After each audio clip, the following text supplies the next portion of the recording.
right, if you missed everything that happened during today's session, do not worry. We're getting you caught up right now on the only stocks you need to know about. It's time for your top 10. Coming in at number 10 is Wells Fargo, up 1.7% right now. Financial stocks with Wells Fargo in the lead today. Likes the news that former Treasury Secretary Larry Summers withdrew his name for consideration as head of the Federal Reserve. The stock was also boosted as tensions over serious chemical weapons eased. Huntsman down about 1% today, and curious it's happening in spite of the fact that the company got upgraded over at Jefferies today to buy from hold.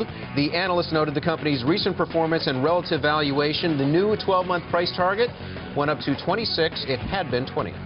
And number 8 is Maidenform Brands, the underwear maker and bra maker, up about, little change now. Interestingly, this is even after Harvard reported a 6.7% stake in the intimate apparel company, and Harvard did acquire that common stock in the ordinary course of its endowment investing. Just for context here, BlackRock is the second largest holder, and Franklin Resources the largest shareholder. All right, number 7, Lennar and D.R. Horton, they're both up. Home building companies, they were boosted today on Larry Summers' exit from Fed chair consideration. Again, another sector doing well off get more proof of that. These stocks, they've fallen sharply since the idea of tapering was first introduced. And today's surge really highlights investors' preference, here we go, for Yellen in the chair and Federal Reserve stability.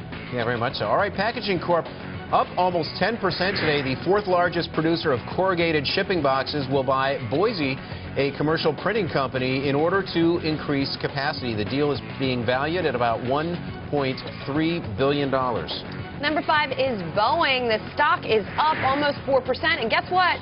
They're at a record today as the newest 787 Dreamliner prepares to take flight this week. The new technology with an improved airframe just barely skirted delays that had plagued the marquee jet. So it looks like a little relief here that Boeing is perhaps getting back on track. Well, I'll tell you, this is a big deal. This is the 9th version of the 787 Dreamliner. We're seeing a beautiful picture of a Dreamliner there in Asiana. Flying on this aircraft is absolutely amazing. It's so quiet. Okay, I'm going to lower my voice the way I'm talking right now. I could talk this slowly during takeoff. Yeah, this low during takeoff, and you could still hear. You flew this where? From? Yeah, Texas, I flew on United Flight 1 from Houston to Chicago. It was an amazing flight. I actually sat next to the CFO of United. It was incredible how quiet this airplane was. And you actually effective. did an interview with him in flight, which also speaks to how quiet it was, because normally the microphone would pick up all the. That's right. I mean, you could hear perfectly along with Boeing CEO Jim McNerney. I don't want to sound like an ad. I'm just saying that the Boeing 787 is quite an aircraft. Pardon? You what? I love how much of a plane nerd you are. A transport nerd. I do like planes, yes.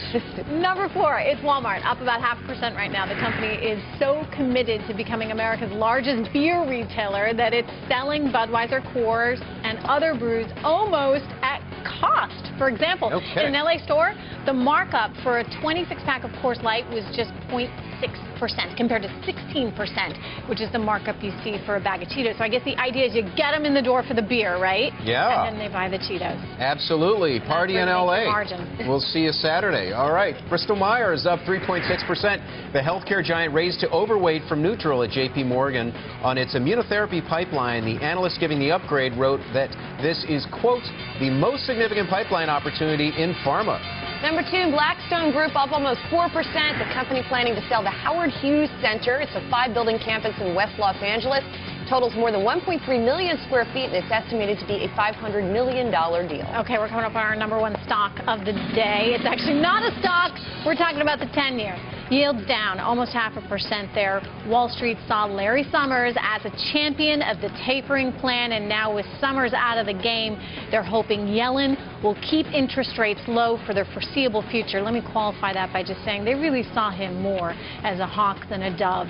With Yellen in the seat, it will mean at least low rates and maybe a little QE for the foreseeable future. Yeah, and that really lent a helping hand here to stocks today, with the Dow Jones Industrial Average closing up better than 100 points.